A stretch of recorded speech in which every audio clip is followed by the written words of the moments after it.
কোনো বাড়িতে কোনো পরিবারে যখন কারোর জন্ম হয় তখন তা কত সুখের মুহূর্ত হয়। সেই ছোট্ট সন্তান যখন কিছুটা বড় হয় সে হাঁটার চেষ্টা করে, আর সেই প্রক্রিয়াতেও খুব বড় একটা শিক্ষা লুকিয়ে রয়েছে, ঠেলে দেওয়া।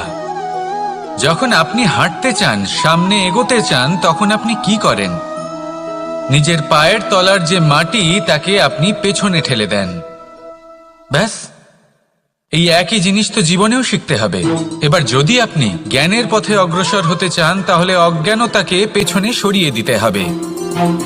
যদি আপনি প্রকাশের দিকে এগোতে চান তাহলে অন্ধকারকে পেছনে সরিয়ে দিতে হবে। যদি আপনি ভবিষ্যতে সফল হতে চান তাহলে অতীতের যে অসফলতাগুলিকে পেছনে সরিয়ে দিতে হবে। কর্ম করতে থাকুন, কখনো থামবেন না। আর আমার সাথে ভালোবেসে বলুন, রাধা।